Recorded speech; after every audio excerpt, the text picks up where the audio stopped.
Depois de poluir o Rio Doce e seus afluentes, a lama tóxica da mineradora Samarco também ameaça a vida marinha. O Ministério do Meio Ambiente prevê que a contaminação irá se estender por 9 quilômetros na costa do Espírito Santo.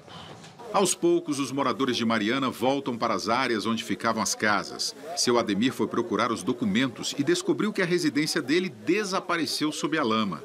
O criador de gado Manuel também virou sem teto e hoje foi resgatar alguns bois que sobreviveram à enxurrada.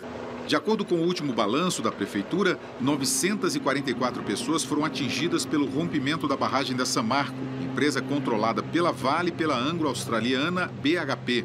550 estão em hotéis, 388 se abrigaram na casa de parentes. Pelo menos 11 pessoas morreram e 12 continuam desaparecidas. A presidente Dilma Rousseff assinou um decreto na última sexta-feira considerando natural o desastre decorrente do rompimento ou colapso de barragens que ocasione movimento de massa, com danos a unidades residenciais. A medida permitiu a liberação do Fundo de Garantia, FGTS, para os moradores das cidades atingidas pelo rompimento da barragem em Mariana.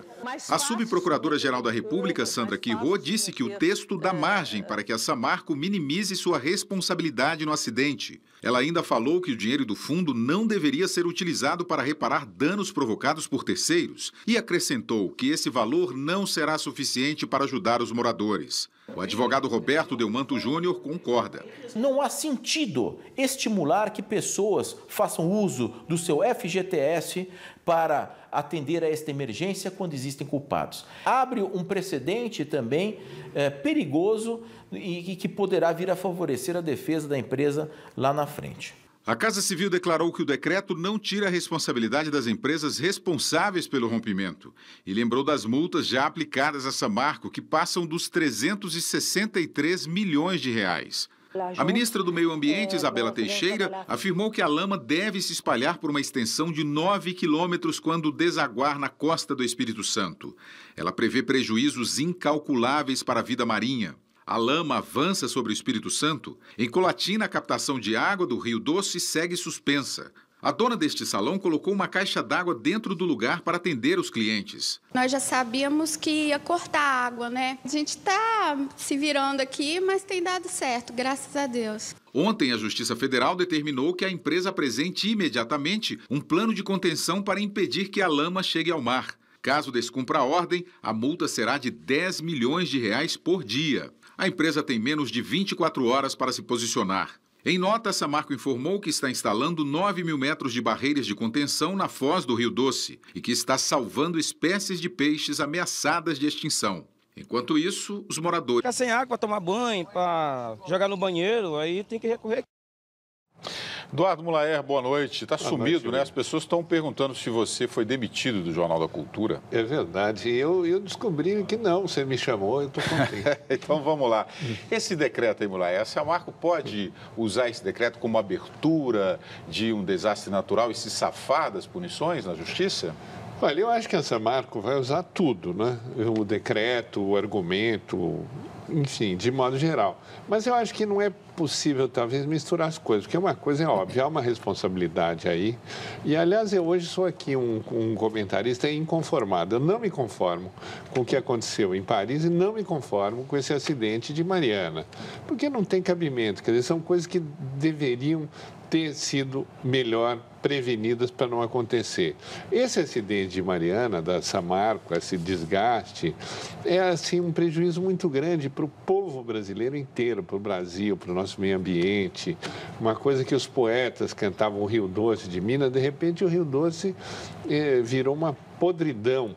Então, eu não me conformo e eu acho que você não pode dizer, como argumento, que foi a natureza que causou esse desastre. Foi imprevidência, foi incompetência e isso tem que ser sancionado, severamente sancionado. Mas é tão grande o desgaste que não há como reparar no curto prazo e nem sei se a Vale, a Samarco, seja lá quem for, tem fôlego para repor as coisas no anterior. De todo jeito vai levar 50 anos. Aline Clemecha, boa noite. Boa noite. Esse país está vergonhoso.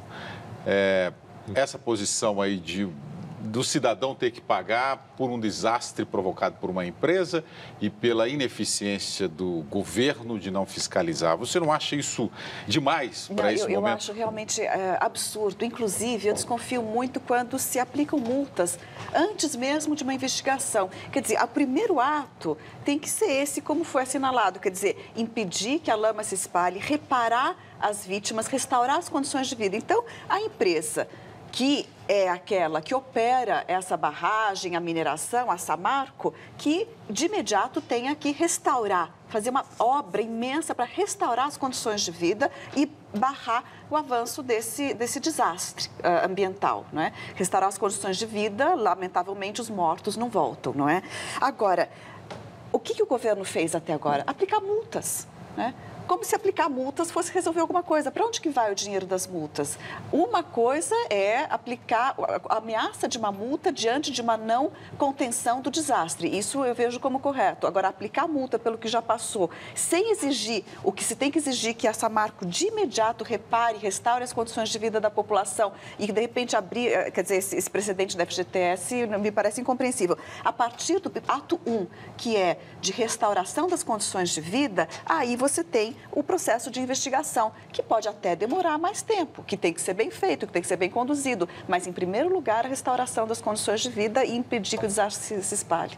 Olha, vamos registrar aqui a insatisfação dos nossos telespectadores em relação a esse tema. A Cristina Paz, aqui do Facebook, ela, somos dois, inconformada, triste, sem perspectiva. O Johnny Rock pelo Twitter, FGTS já é das pessoas e nem todos têm o suficiente, não diga que foi acidente.